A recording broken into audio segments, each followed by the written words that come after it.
अस्सलाम वालेकुम।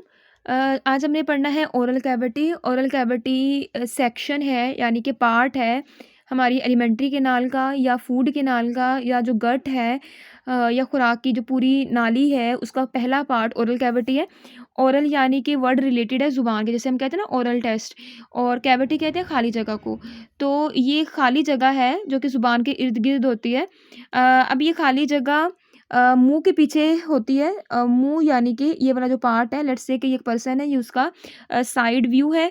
और साइड व्यू में ये इसके नाक के अंदर जो खाली जगह जिसे हम नेज़ल कैविटी कहते हैं, और कैविटी वर्ड रिलेटेड ही खाली जगह से है, ठीक है ना?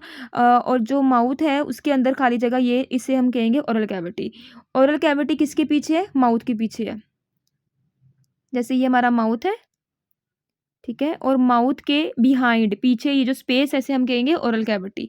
आप खुद भी अगर ऑब्ज़र्व करो टंग लगा के, तो जो ओरल कैविटी के ऊपर छत है, ये हार्ड है, शुरू वाली हार्ड है, जिसे हम हार्ड पैलेट कहेंगे।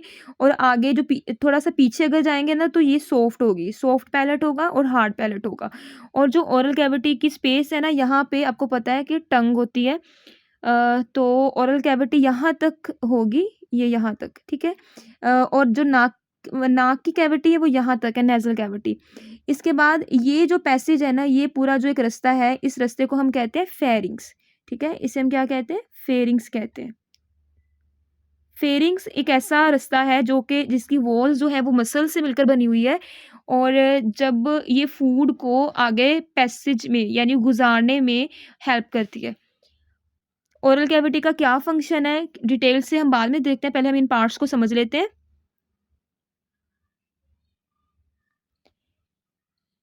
नेज़ल कैविटी और ओरल कैविटी के बाद ये जो पार्ट है ये है फेरिंग्स। फेरिंग्स आगे जाके 2 पार्ट्स में या 2 ट्यूब्स में डिवाइड हो जाता है। इस ट्यूब को हम कहते हैं इसोफिगस या फूड पाइप, और जो सेकंड ट्यूब है इसे हम कहते हैं लेरिंग्स। लेरिंग्स के 2 पार्ट है। एक जो ओपनिंग है इसे हम, यहाँ पे एक सुराख होता है, ओपनिंग है, जिसे हम ग्लोटिस कहते हैं। इस ग्लोटिस के ऊपर एक ढक्कन सा होता है जो टिश्यू से मिलकर बना होता है, इसे हम एपिग्लोटिस कहते हैं। तो एपिग्लोटिस और ग्लोटिस को हम लेरिंग्स कहते हैं, जो कि यहाँ तक एंड हो जाता है। लेरिंग्स के बाद जो नेक्स्ट पार्ट है वो ट्रैकिया कहलाता है। ट्रैकिया को हम विंड पाइप भी कहते हैं, क्योंकि जो ये सेकंड ट्यूब, ये वाला जो ये पार्ट है ना, ये सारा, ये यहाँ से हवा ने गुजरना है और यहाँ से फूड ने गुजरना है। तो यानी कि जो फेरिंग्स है ये ऐसा रास्ता है जहाँ से हवा भी आ रही है, जहाँ से फूड भी आ रही है। तो आगे जाकर ये डिवाइड हो जाएगा, फूड ने इस पाइप यानी फूड पाइप इसोफिगस में चले जाना है, और जो हवा है उसने लेरिंग्स में चले जाना है। लेरिंग्स आगे जाके ट्रैकिया, यानी कि जो हवा है उसको ट्रैकिया में ले जाएगी। ट्रैकिया के बाद जो एयर है वो इन 2 ट्यूब्स में चले जाएगी, जिन्हें हम ब्रोंकाई कहते हैं। ख़ैर हमारा ये टॉपिक नहीं है कि हमने यहाँ पे रिस्पायरेटरी सिस्टम के एयर कैसे जाती है वो नहीं पढ़ना। लेकिन जो थोड़ा-सा इसके बारे में जान लें कि जो ट्रैकिया है वो आगे जाके इन 2 ट्यूब्स में चले जाएगी, और जो एयर है फिर वो लंग्स में चले जाएगी, और फिर ये अलग से हमारा पूरा सिस्टम है जो रिस्पायरेटरी सिस्टम कहलाता है। ख़ैर हमने डाइजेशन पढ़ना है। तो जो फूड है वो इसोफिगस में जाती है, और इसोफिगस के बाद इस ये ट्यूब आगे जाके स्टमक में एंटर हो रही होती है, तो फूड कहाँ चले जाएगी? स्टमक में चले जाएगी। ख़ैर मैं भी यहाँ पे वर्ड फूड का यूज़ कर रही हूँ, लेकिन हम उसे फूड नहीं कहेंगे, हम उसे बोलस कहेंगे। वो कब कहेंगे? जैसे-जैसे आप इसका फंक्शन पढ़ोगे ना आपको समझ आ जाएगी। अच्छा जी, तो अब हम इसका फंक्शन देख लेते हैं, ओरल कैविटी। ओरल कैविटी का सबसे पहला फंक्शन है फूड को सेलेक्ट करना। यानी कि जो फूड है ना, अच्छा ओरल कैविटी तो फूड को बाद में सेलेक्ट करती है ना, उससे पहले जो फूड है हमारी आइज़, हम अपनी आँखों से देखते हैं कि जो फूड है यानी कि वो खाने वाली कोई चीज़ हम खा रहे हैं वो खाने वाली भी है कि नहीं, ठीक है? उसके बाद नोज़, जो सेंस है हमारी जो हमारी सेंसेस है वो यूज़ होंगी फूड को सिलेक्ट करने में। स्मेल से हमें पता चल जाएगा कि जो खुराक है वो ख़राब तो नहीं। उसके बाद ओरल कैविटी, जब हम उसको मुँह में लेके जाते हैं तो हमारी जो ज़ुबान है उसके ऊपर सेल्स होते हैं जो कि खाने की टेस्ट को बताते हैं कि जो टेस्ट है कहीं वो ख़राब तो नहीं, और अगर तो वो ख़राब होगा डेफ़िनेटली हम उस फूड को रिजेक्ट कर देंगे, बाहर निकाल देंगे। या इसके अलावा जो है, अगर उस फूड में कोई डर्ट या कोई हार्ड ऑब्जेक्ट कोई हमें महसूस होती है, तो तब भी हम उसको रिजेक्ट कर देंगे। तो आया कि हम फूड को सेलेक्ट कर लेंगे या हम उसको रिजेक्ट कर लेंगे। तो ये फंक्शन है ओरल कैविटी का। अच्छा, इसके अलावा जो इसका पहला फंक्शन है, ठीक है। नेक्स्ट जो है ओरल कैविटी का जो फंक्शन है, वो उसमें हमारे जो दांत हैं वो आ जाएंगे, जो कि फूड को च्यू करेंगे, चबाएंगे, यानी कि जो फूड है उसको ग्राइंड कर देंगे, उसको छोटे छोटे पीसेज में कन्वर्ट कर देंगे, और इस प्रोसेस को हम कहते हैं च्यूइंग या मेस्टिकेशन, एक ही चीज़ है। अच्छा, जो फूड है इसको छोटे-छोटे पीसेस में करने का फ़ायदा ये होता है कि जो फूड है जब इस पाइप यानी कि इसोफिगस से गुज़रेगी, तो इस पाइप से स्मॉल पीसेस में ही वो जा सकती है। अगर हम नवाले को वैसे ही निगल लेंगे तो वो इस पाइप से गुज़रना उसके लिए मुश्किल हो जाएगा, ठीक है। तो इसलिए उसका छोटे पीसेस में कन्वर्ट होना ज़रूरी है। सेकंड ये कि जब फूड हमारे स्टमक में जाएगी तो छोटे-छोटे पीसेस पे केमिकल ज़्यादा अच्छे तरीके से काम कर सकेंगे बनिस्बत बड़े बाइट पे कि आप डायरेक्ट वो मैदे में चले जाएगी, तो मैदे को काम करना इतने अच्छे से वो काम नहीं कर सकेगा जितना वो छोटे-छोटे पीसेस पे काम कर सकेगा, क्योंकि आपको पता है अपने चैप्टर 4 में भी पढ़ा है कि जो छोटे पीसेस हैं उस पर एंजाइम ज़्यादा अच्छे, जो छोटे पीसेस हैं उनका एरिया ज़्यादा होता है, ठीक है। तो ज़्यादा एरिया का मतलब है एंजाइम ज़्यादा अच्छे तरीके से फूड के अंदर शामिल जो प्रोटीन्स हैं उनको अच्छे तरीके से ब्रेक कर सकेगी। थर्ड जो फंक्शन है ओरल कैविटी का, वो है लुब्रिकेशन। जब हम नवाले को चबा रहे होते हैं तो उस फूड के अंदर सलाइवा ऐड हो जाता है, यानी कि थूक ऐड हो जाता है, तो जिससे वो फूड मुलायम हो जाती है, और इस प्रोसेस को हम लुब्रिकेशन कहते हैं। वो कब होगी? जब हमारे जो सलाइवरी ग्लैंड्स हैं, सलाइवरी ग्लैंड्स जैसे हमने कल भी पढ़ा था कि हमारे पूरे डाइजेस्टिव सिस्टम में कुछ जगहों पे ग्लैंड्स होते हैं जो कि सेक्रीशन का काम करते हैं। जैसे ग्लैंड यानी इसने सेक्रीट करना है केमिकल को, तो सलाइवा सेक्रीट करना है, तो सलाइवरी ग्लैंड्स पाए कहाँ जाते हैं? ये हमारी फ्रंट ऑफ ईयर्स में होते हैं, कानों के सामने होते हैं, जबड़ों के बिहाइंड द जॉज, जबड़ों के पीछे होते हैं, और टंग के नीचे होते हैं। तो नज़र तो वैसे अगर हम इसको मुँह खोल के देखेंगे तो हमें नज़र नहीं आएँगे कि अच्छा ये ग्लैंड है, लेकिन ये ग्लैंड्स स्किन के अंदर होते हैं, नज़र नहीं आ रहे होते हैं, लेकिन यहाँ से अच्छा, कभी आपने जो आपकी पसंद की डिश होती है जब वो पकी हो तो आपके मुँह में पानी आ जाता है, ठीक है? आप महसूस देखिएगा वो पानी कहाँ से आ रहा है। आप फ़ील करोगे वो टंग के नीचे आ रहा होता है या आपके जॉज़ के पीछे से आ रहा होता है, जबड़ों के पीछे जहाँ पे आपके दाँत खत्म होते हैं ना, उसके पीछे जो है, जो स्किन है वहाँ से। तो वहाँ से सलाइवा निकल रहा होता है, ये वो जगह है जहाँ से सलाइवा जो है वो रिलीज़ होता है। अच्छा जी, तो सलाइवरी ग्लैंड जो है वो सलाइवा सेक्रीट करते हैं। अब इस सलाइवा के अंदर होता है पानी, होता है म्यूकस, होता है माइलेज। म्यूकस के अंदर म्यूकस क्या होता है? म्यूकस के अंदर म्यूकस के अंदर एंजाइम होते हैं, और इसके अंदर प्रोटीन्स होती हैं, और जो अमाइलेज़ है ये आपको पता है चैप्टर 6 में पढ़ चुकी है। ये ऐसा एंजाइम है जो कि फूड के अंदर जो कार्बोहाइड्रेट्स होंगे, जो शुगर्स होंगे, बड़ी शुगर्स होंगी, उनको ये ब्रेक करेगा, ठीक है? यानी कि ब्रेक करना यानी कि डाइजेशन, तो का अमल अभी जैसे आपको पता चला कि डाइजेशन का अमल मुँह से ही स्टार्ट हो गया है, ठीक है ना? तो जो आपकी नवाले में शुगर्स होंगी, बड़ी शुगर्स होंगी, उसको छोटी-छोटी शुगर्स में कन्वर्ट करना है, लेकिन 100% वो ब्रेक नहीं होंगी, लेकिन कुछ जो है वो कुछ हद तक वो कन्वर्ट हो जाएँगी, क्योंकि अमाइलेज़ उसको फूड के अंदर जो कार्बोहाइड्रेट्स हैं उसको वो कन्वर्ट कर देगा इनटू सिंपल शुगर्स, लेकिन मुकम्मल तौर पर नहीं, हाफ, ठीक है? तो इसीलिए हम कहते हैं कि ओरल कैविटी के अंदर ही क्या हो चुकी है? केमिकल डाइजेशन, यानी कि केमिकल से मुराद यहाँ पे माइलेज केमिकल है, डाइजेशन यानी कि ब्रेक होना, तो लुब्रिकेशन यानी कि सलाइवा जब फूड में ऐड होगा तो वो साथ ही साथ लुब्रिकेट तो करेगा, लेकिन साथ ही साथ केमिकल डाइजेशन का अमल भी क्या हो जाएगा? शुरू हो जाएगा। अच्छा, अभी जो सारे आपने फंक्शंस पढ़े हैं ओरल कैविटी के, इसके बाद जो फूड का पीस था, अब जब टंग उसको बिल्कुल रोल कर देती है, एक छोटी-सी स्लिपरी एक छोटी-सी बॉल बन जाती है, जिसे हम बोलस कहेंगे, BOLUS बोलस, ठीक है? अब उस बोलस को क्या कर लिया जाएगा? निगल लिया जाएगा। तो बोलस जो है ओरल कैविटी से चला जाएगा फेरिंग्स के अंदर। जब बोलस ओरल कैविटी से फेरिंग्स में जा रहा होता है ना, तो जो ये सॉफ्ट पैलेट है, ये पीछे की तरफ पीछे को चला जाएगा और थोड़ा ऊपर को उठ जाएगा, जिसकी वजह से ये नेज़ल कैविटी की जो ओपनिंग है वो क्लोज़ हो जाएगी। तो जो नवाला है या जो बोलस है, अब वो नेज़ल कैविटी में नहीं जाएगा, क्योंकि ये ओपनिंग क्लोज़ हो जाएगी, और नवाला जो है वो ओरल कैविटी से किधर जाएगा? फेरिंग्स में चला जाएगा, ठीक है? मैं दोबारा रिपीट कर देती हूँ कि जो बोलस है जब ये स्वेलो, अच्छा निगलने को हम कहेंगे स्वेलो, और इस प्रोसेस को हम कहते हैं स्वेलोइंग।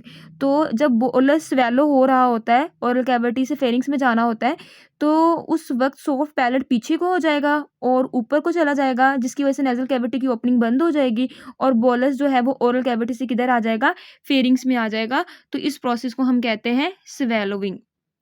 स्वेलोइंग के बाद जो बोलस है वो फेरिंग से होता हुआ इसोफिगस में आएगा। लेकिन अब यहाँ पे क्योंकि 2 ट्यूब्स हैं, तो वो बोलस जो है वो लेरिंग्स के अंदर भी तो जा सकता है ना, लेकिन आपको पता है कि यहाँ से तो एयर नहीं गुजरना है और ये तो रास्ता जाता ही फेफड़ों की तरफ है। तो जो बोलस है उसने वो इस रास्ते से बिल्कुल भी ना जाए, ठीक है? उसका गुज़र होना चाहिए इसोफिगस की तरफ। तो यहाँ जो ओपनिंग है, ये ओपनिंग क्लोज़ हो जाती है, क्योंकि जब बोलस इधर होता है ना, फेरिंग्स में होता है, तो जो लेरिंग्स है, ये ज़रा ऊपर को उठता है, जिसकी वजह से ये जो एपिग्लोटिस है, ये हॉरिज़ॉन्टल पोज़ीशन में एक तो आ जाता है, हॉरिज़ॉन्टल यानी इस तरह, ये वाली पोज़ीशन हॉरिज़ॉन्टल है।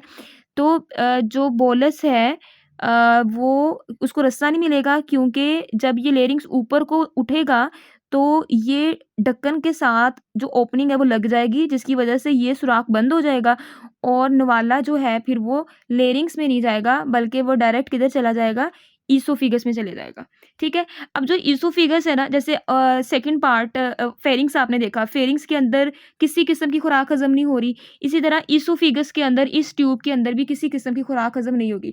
ओरल कैविटी में आपने देखा था सेमी डाइजेशन हुई थी, हाफ डाइजेशन हुई थी कार्बोहाइड्रेट्स की, लेकिन ईसोफिगस और फेरिंग्स जो है वो डाइजेशन में हिस्सा नहीं लेते। बोलस जब ईसोफिगस में जाएगा तो ईसोफिगस से वो चला जाएगा स्टमक में, लेकिन ईसोफिगस में वो बोलस ऊपर से नीचे की तरफ कैसे आएगा? उसके लिए होती है ईसोफिगस की वॉल्स में जो मसल्स हैं उनमें मूवमेंट, ठीक है? ईसोफिगस की जो वॉल्स है ना, लेट्स से ये वॉल्स हैं और इनमें मसल्स होते हैं जो स्मूथ मसल्स है, चैप्टर 4 में आपने पढ़ा था। ये जो मसल्स हैं ये है, जब ये कॉन्ट्रैक्शन और रिलैक्सेशन करेंगे, जहाँ पे भी मसल्स आते हैं उन्होंने क्या करना होता है, कॉन्ट्रैक्शन और रिलैक्सेशन। तो जो मसल है, ये कॉन्ट्रैक्शन का मतलब होता है सिकुड़ना, जैसे आप देख सकते हो यहाँ से अंदर की तरफ चले गए, ये हो गए कॉन्ट्रैक्ट, और ये जो बाहर की तरफ फैल गए, ये हो गए, ये वाले मसल क्या हो गए, रिलैक्स, ठीक है? तो कॉन्ट्रैक्शन, रिलैक्सेशन, इसी तरह से कॉन्ट्रैक्शन, रिलैक्सेशन। तो जब इन इसोफिगस की वॉल्स में, इनके मसल्स में कॉन्ट्रैक्शन और रिलैक्सेशन होती है, तो उससे जो बोलस है वो आगे की तरफ जाता है, यानी कि वो स्टमी की तरफ जाएगा। अब ये जो मूवमेंट्स हो रही हैं कॉन्ट्रैक्शन, रिलैक्सेशन, इसे हम पेरिस्टालसिस कहते हैं, और ये कॉन्ट्रैक्शन और रिलैक्सेशन आप देख सकते हो बिल्कुल एक वेव्स की तरह है। जैसे वेव नहीं होती, जैसे ये बोलस है, ठीक है? आप देख सकते हैं यहाँ पे कॉन्ट्रैक्शन है, यहाँ से रिलैक्स कर गए हैं। अब देखिए जो ये रिलैक्स कर गए थे ना, अब वो क्या कर गए यहाँ पे आके, ये वही ट्यूब है जिसको दोबारा बनाया हुआ है, यहाँ पे वो कॉन्ट्रैक्ट कर गई है। लेकिन ये यहाँ पे कॉन्ट्रैक्ट कर रहे थे, लेकिन यहाँ पे आप देखें ये रिलैक्स कर गए हैं। इसी तरह से आप देख सकते हो कि यहाँ पे ये रिलैक्स कर रहे थे, यहाँ पे फिर आके यहाँ पे ये कॉन्ट्रैक्ट कर गए हैं, और फिर ये यहाँ पे कॉन्ट्रैक्ट कर रहे थे और ये यहाँ पे रिलैक्स। तो ओवरऑल अगर हम इसको एक डायग्राम में बनाएँ, तो ओवरऑल जो एक वेव बनेगी वो कॉन्ट्रैक्शन, रिलैक्सेशन, कॉन्ट्रैक्शन, रिलैक्सेशन। तो इस तरह से जो ये वेव बनती है ना, इसे हम कहते हैं पेरिस्टालसिस, और ये पेरिस्टालसिस सिर्फ इसोफिगस में नहीं होती। ये पेरिस्टाल्टिक मूवमेंट जो है, अब ऐसे नहीं कि हमें महसूस हो रहा है अंदर कॉन्ट्रैक्शन, ये बड़ी माइन्यूट सी होती है, हमें फील तो नहीं होता कि हो रहा है, लेकिन ये हमारी माउथ से ही शुरू हो जाती है और ये हमारी पूरी एलिमेंट्री कैनाल एंड तक, स्टमक में, large intestine, small intestine, rectum, मतलब ये तमाम पार्ट्स तक ये पेरिस्टाल्टिक मूवमेंट्स रहती हैं। इसी की वजह से जो बोलस है या जो फूड है वो एक जगह से, एक हिस्से से दूसरे हिस्से तक जाती है, यानी कि गुजरने में यही मूवमेंट्स जो है ना वो हेल्प करती है। ठीक है जी, ये हो गई पेरिस्टालसिस। तो अगर ये पेरिस्टाल्टिक मूवमेंट ना, यहाँ पे साइन फॉर्मेशन अगर ये उलट हो जाए, यानी ये रिवर्स चलेगी, तो इससे जिससे बोलस ऊपर से नीचे की तरफ आ रहा है ना, तो ये दोबारा बैक भी जा सकता है, तो उस सूरत में वॉमिटिंग होती है। अच्छा, वॉमिटिंग क्यों हो सकती है, वो अब हम इसी चैप्टर के लास्ट पे जब हम पढ़ेंगे, डिसऑर्डर्स पढ़ेंगे ना, तब आपको पता चलेगा। वॉमिटिंग की वैसे डिफरेंट रीजंस हो सकती हैं, खैर उसमें हम एक रीज़न देखेंगे। तो रीडिंग की तरफ चलते हैं। होप सो आपको समझ आ गई होगी। अगर कोई क्वेश्चन हुआ ना, तो मुझसे पूछ लीजिएगा। ओरल कैविटी डेफिनेशन है इसकी, ये स्पेस है माउथ के पीछे और इसका बहुत इंपॉर्टेंट फंक्शन है। फंक्शन की आप बस फंक्शन की हेडिंग देख कर इनके नेम्स लिख दीजिएगा जो अभी हमने पढ़े, जैसे food selection, chewing, mastication, lubrication और केमिकल डाइजेशन। ये 4 नेम्स लिख दीजिएगा तो आपको इसके पूरे नंबर मिल जाएंगे। तो फूड सिलेक्शन की डेफिनेशन देखें, जब फूड एंटर होती है ओरल कैविटी में, इसको टेस्ट किया जाता है, महसूस किया जाता है। अगर मटन का टेस्ट जो है वो ओल्ड हो तो हम इसको रिजेक्ट कर देंगे, और अगर जो हमारे दांत या ज़ुबान डिटेक्ट पहचाने कुछ हार्ड ऑब्जेक्ट को, तो ऐसी सूरत में हम बाइट को क्या कर दें, नवाले को रिजेक्ट कर देते हैं। इसके अलावा हमारी जो सेंस है स्मेल की और देखने की, वो भी हेल्प करती है फूड को सिलेक्ट करने में। सेकंड फंक्शन यहाँ पे आप डेफिनेशन जो है होगी, डेफिनेशन की हेडिंग देंगे, the second function of oral cavity is the grinding of food by teeth, it is known as chewing और मेस्टिकेशन। ये इसकी डेफिनेशन है। इसका एडवांटेज, सेकंड पॉइंट इसका एडवांटेज क्या है कि oesophagus can pass only small pieces. Second इसका जो है एंजाइम जो है वो बड़े पीसेस पर एक्ट नहीं कर सकते, उसको छोटे छोटे पीसेस ही चाहिए, ताकि वो छोटे पीसेस का सरफेस एरिया ज़्यादा होता है, ताकि उनका अटैक करना यानी कि अमल करना छोटे पीसेस पर ज़्यादा अच्छे से होता है। थर्ड एंड फोर्थ फंक्शन है लुब्रिकेशन, केमिकल डाइजेशन। अब लुब्रिकेशन की डेफिनेशन आपने करनी है यहाँ से, द चूइंग प्रोसेस स्टिमुलेट हरकत में लेके आएगी 3 पेयर्स ऑफ स्लाइवरी ग्लैंड्स। अब अगर आपसे पूछ लिया जाए ना where salivary glands are present, आप लिखेंगे salivary glands present are present under tongue, behind jaws and in front of ears. ठीक है।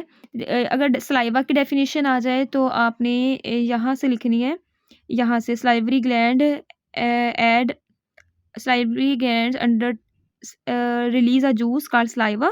स्लाइवा के अंदर क्या होता है, वाटर होता है, म्यूकस होता है, which act as a lubricant to ease, आसानी हो पैसेज गुजरने की फूड को थ्रो इसोफिगस से। तो यहाँ तक डेफिनेशन होगी स्लाइवा की। सेकंड पॉइंट अब यहाँ पे ये भी बना सकते हो स्लाइवा का। अगर आपसे स्लाइवा की कंपोजिशन पूछ ली जाए तब भी आपने यही डेफिनेशन लिखनी है जो मैंने अभी आपको स्लाइवा की बताई है। अगर इसकी डेफिनेशन डायरेक्ट पूछ ली जाए तब भी आपने यही लिखनी है। तो लुब्रिकेशन की डेफिनेशन मैं आपको बता रही थी, यानी कि लुब्रिकेशन की डेफिनेशन में ही आप देख सकते हो, इसकी डेफिनेशन में ही स्लाइवा की डेफिनेशन भी आ जाती है, स्लाइवरी ग्लैंड्स की भी आ जाती है। तो द चूइंग प्रोसेस यहाँ से लेके यहाँ तक, ठीक है, यहाँ तक आप इसकी डेफिनेशन करोगे लुब्रिकेशन की।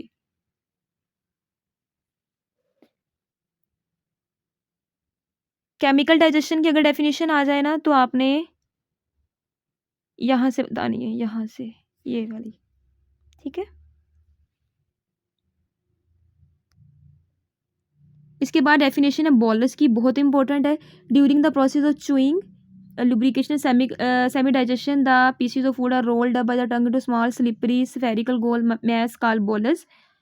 और इसके बाद सेकंड पॉइंट आप इसका ये बनाओगे कि bolus we swallow bolus and push it in the esophagus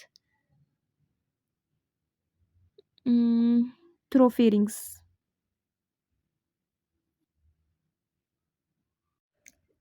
during swallowing, निगलने के दौरान बोलस जो है पुश्ड होती है टू द बैक, पीछे की जानब, ऑफ माउथ बाय टंग, टंग के जरिए। जब टंग जो है वो पुश करेगी बोलस को, the soft palate move upward and rear, पीछे की जानब। इस तरह से ओपनिंग ऑफ नेजल कैविटी क्या हो जाएगी, क्लोज हो जाएगी।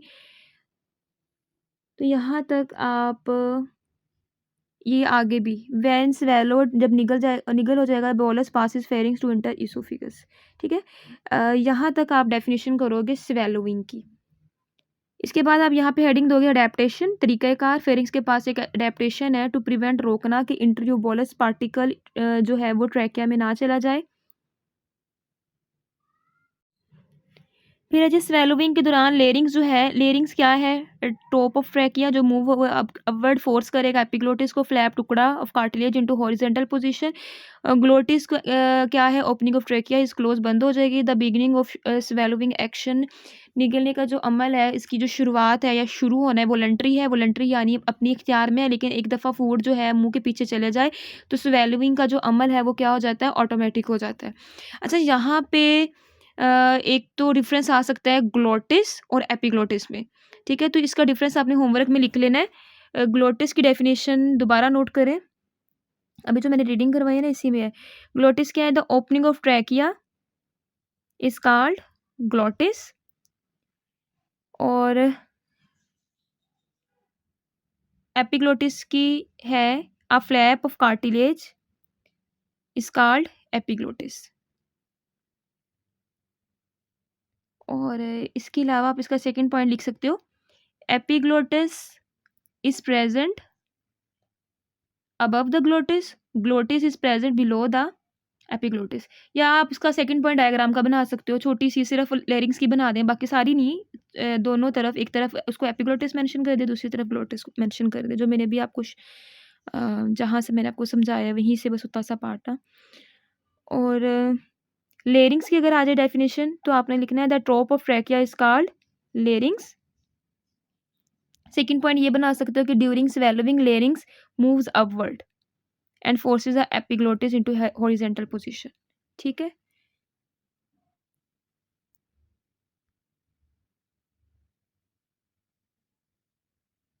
अच्छा जी, आफ्टर बीइंग स्वेलड फूड इंटर हो जाएगा ट्यूब, यहाँ पे इसोफिगस की डेफिनेशन है यहाँ तक, और उसका सेकंड पॉइंट होगा oesophagus connects pharynx to stomach.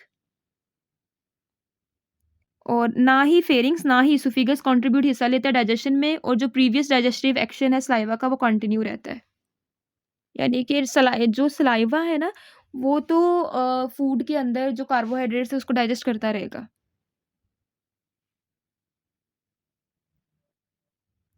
Next definition है पेरिस्टालसिस की, peristalsis defined as a waves of contraction relaxation the smooth muscles of alimentary canal walls. इसका सेकंड पॉइंट आप ये बनाएंगे, पेरिस्टालसिस मूव करेगा फूड को from oral cavity to rectum, और इसके बाद आप इसकी डायग्राम बना सकते हो।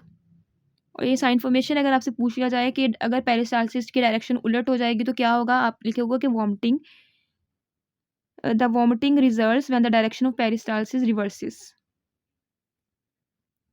ठीक है, और होमवर्क में आपने पेरिस्टालसिस और बॉलस का डिफरेंस लिखना है। डेफिनेशन का फर्स्ट पॉइंट लिखेंगे जो मैंने भी हाईलाइट करवाई है, सेकंड पॉइंट जो मैंने पेरिस्टालसिस का बताया है ना ये वाला, ये सेकंड पॉइंट इसका लिखेंगे पेरिस्टालसिस का। और बॉलस का सेकंड पॉइंट आप लिखोगे पेज 159 पे, सेकंड लाइन देखें, द बॉलस पासिस फेरिंग्स, यहाँ से when swallowed the bolus passes, यहाँ से bolus passes from pharynx to enter oesophagus. या फिर आप डायरेक्ट ये भी लिख सकते हो when swallowed the bolus passes pharynx to enter oesophagus. ठीक है, तो ये आपने सेकंड पॉइंट बनाना है, इसका इसका डिफरेंस लाजमी लिखना है इसमें। और अच्छा, कल जो मैंने आपको पढ़ाया था, एग्जांपल्स लिखवाए थे ना होमवर्क में, आपने पांचों जो फेजेस हैं, इंजेक्शन, डाइजेशन, एब्जॉर्प्शन, सिमुलेशन और डेफिकेशन, इनकी एग्जांपल्स आपने होमवर्क में लाजमी लिखनी है। तो ये 3 क्वेश्चंस हैं, ये होमवर्क आपने लाजमी लिखना है, तो फिर मैंने चेक करना है छुट्टियों के बाद। ठीक है जी, आज के लिए इतना ही काफ़ी है। अच्छा, यहाँ पे साइन इन्फॉर्मेशन है 158 पे कि एक बालिग इंसान में इसोफिगस का साइज़ 25 सेंटीमीटर लॉन्ग होता है। इम्पोर्टेंट MCQs है, इसको अच्छे से याद रखना है, याद कर लेना है। कल इंशाल्लाह हम स्टमक पढ़ेंगे। अल्लाह हाफिज़।